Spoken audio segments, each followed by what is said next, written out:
Nah, oke, kita lanjut ya. Jadi, setelah tadi kita belajar tentang prinsip-prinsipnya, walaupun ini prinsipnya masih ada yang belum selesai gitu, yang tentang bersih dan responsif gitu.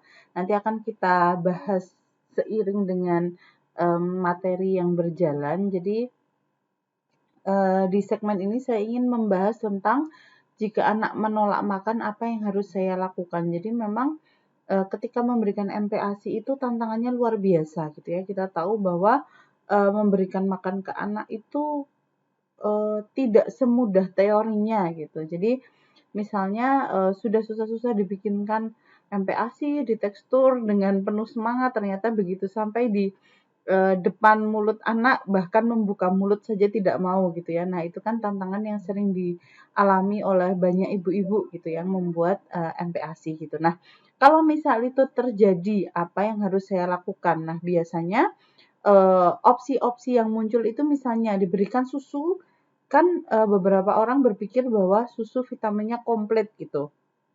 Atau dikasih biskuit saja, apa fast food, yang penting kan mau makan, misalnya diberikan ayam keripik atau apa, yang penting anaknya mau makan, seperti itu. Nah, kita akan bahas tentang itu gitu ya.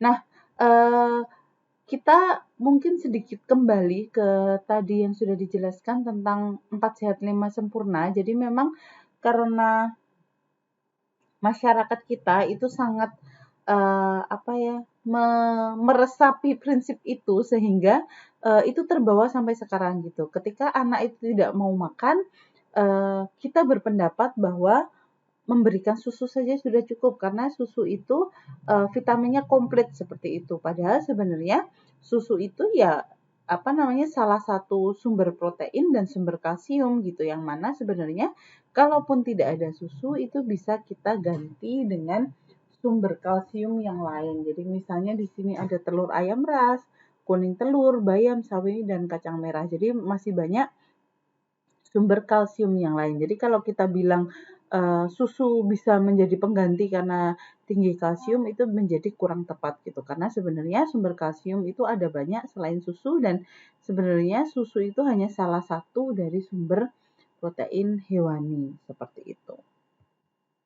Nah, lalu tadi ada ya kalimat gimana kalau diberikan biskuit saja atau diberikan junk food saja seperti itu. Nah, kita perlu sedikit apa ya menanyakan kembali sebenarnya tujuan pemberian makan anak kita itu hanya untuk memberikan gizi atau sebenarnya juga tentang penanaman pola makan anak yang sehat gitu. Karena sebenarnya pemberian makan anak itu memang bukan hanya tentang pemenuhan gizi, tapi juga menanamkan pola makan anak yang sehat, yang mana itu akan dia bawa sampai dia nanti besar gitu. Kita tentu tidak ingin anak-anak kita mungkin saat ini belum muncul penyakitnya, nanti dengan pola makan yang tidak terlalu baik yang akan terulang sampai dia besar akhirnya akan membawa penyakit-penyakit yang tidak baik bagi kesehatan si anak. Sehingga kita perlu sadari dan pahami bahwa memang pemberian makan anak itu juga untuk membentuk kebiasaan makan anak yang baik dan sehat. Nah, ini ya, jadi drama mengenalkan pola makan ke anak itu tidak semudah yang dibayangkan gitu. Jadi misalnya di sini kita start dulu, kalau anak mau makan ya boleh sih anak itu dikenalkan lebih banyak variasi bahan makanan seperti itu. Tapi sebagian besar mungkin mengalami ini, no, dia tidak mau makan.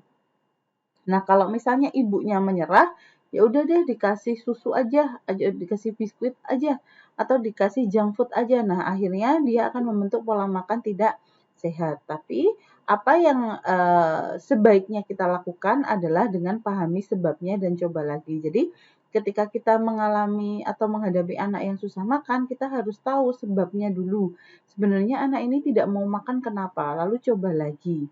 Jadi memang ketika kita mengenalkan makanan baru, itu ternyata menurut penelitian, anak itu perlu mencoba 10 sampai 15 kali untuk dapat menerima rasa suatu makanan yang baru. Jadi bisa jadi ketika anak menolak itu bukan karena dia memang tidak mau, tapi bisa jadi karena dia tidak familiar dengan rasa itu. Sama seperti kita mungkin Dulu ibu-ibu yang belum kenal masakan Korea, ketika pertama kali mencicipi masakan Korea juga rasanya ini apa ya? Rasanya asam, pedas, dan lain-lain. Tapi mungkin pada percobaan ketiga, keempat, kelima, kita familiar dan kita mulai bisa menerima masakan itu. Nah, anak-anak pun sama seperti itu gitu. Kalau kita kenalkan, mungkin pertama kali dia merasa asing tidak dengan rasa itu, tidak bisa menerima, kita bisa coba lagi.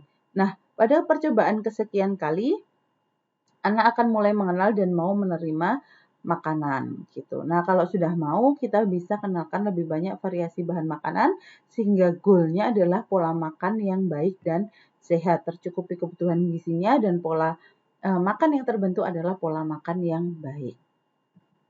Nah, selanjutnya untuk bisa mencapai penanaman atau mengenalkan pola makan anak yang baik, sehingga ibu itu harus bisa atau bisa mengusahakan pemberian makan yang aktif dan responsif. Jadi apa yang aktif dan responsif itu?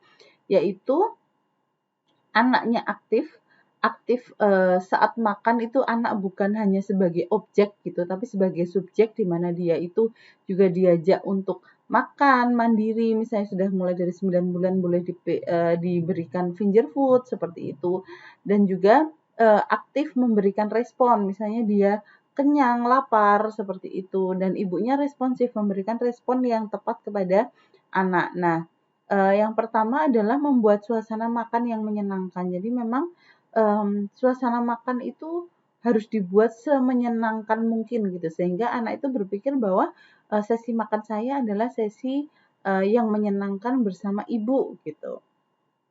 Jangan sampai ketika makan itu justru anak dimarah-marahi sehingga anak berpikir bahwa setiap kali sesi makan dia trauma, pasti saya akan dimarahi oleh ibu seperti itu. Nah, ini termasuk ketika makan, diusahakan untuk tidak ada yang mendistraksi seperti itu. Misalnya ketika makan itu tidak diajak menonton TV, menonton YouTube, atau diajak menonton misalnya kereta lewat, seperti itu. Jadi memang pada sesi ini itu, diupayakan untuk bisa membangun bonding atau ikatan antara ibu dan anak. Jadi anak dan ibu ketika sesi makan ini bercerita, bergurau sehingga muncul kedekatan antara ibu dan anak dan selain itu juga ibu bisa memberikan stimulasi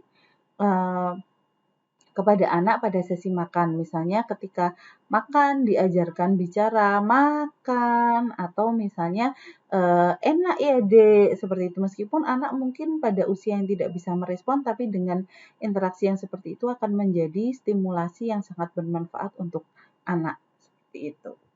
Nah, yang kedua, kenali tanda anak kenyang. Jadi anak-anak itu boleh kenyang gitu ya, jangan takaran makan itu ditentukan oleh ibu. Jadi anaknya sudah kenyang, sudah makan cukup banyak, lalu dia menolak oleh ibunya dipaksa misalnya.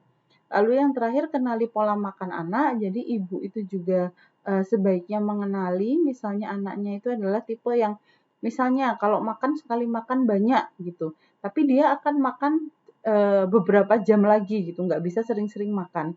Atau anaknya tuh kalau makan sedikit tapi sering, jadi makan nanti 1 jam, 1,5 jam udah minta makan lagi misalnya. Nah, seperti itu ada baiknya untuk dikenali pola makannya sehingga ibu bisa menyesuaikan pemberian makan anaknya berdasarkan pola makan anak gitu ya. Nah, kita masuk ke hygiene atau kebersihan. Mungkin sekarang masih masa pandemi di mana dalam kondisi normal pun pemberian makan bayi dan anak sangat memperhatikan aspek kebersihan.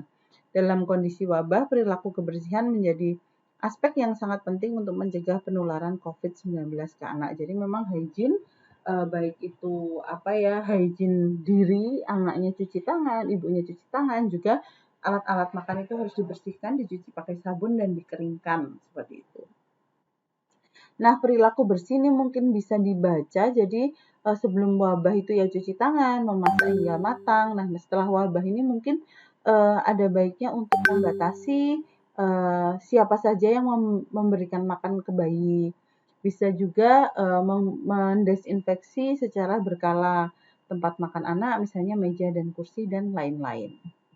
Nah, sehingga ini kalau kita lihat meskipun dari lingkungan itu banyak bakteri jahat dan virus, ketika kita ingin anak kita sehat, kita bisa melindungi yang pertama dengan perilaku kebersihan dan individu. Jadi ada banyak yang bisa kita lakukan. Lalu setelah itu dari dalam diri anak sendiri, kita bisa menguatkan dengan asupan makan yang bergizi dan sehat, sehingga dengan asupan makan yang baik, daya tahan tubuh baik dan status gizinya juga baik. Jangan lupa anak juga butuh istirahat yang cukup dan juga aktivitas fisik yang cukup, sehingga harapan kita anak-anak kita menjadi anak-anak yang sehat. Nah, demikian, terima kasih.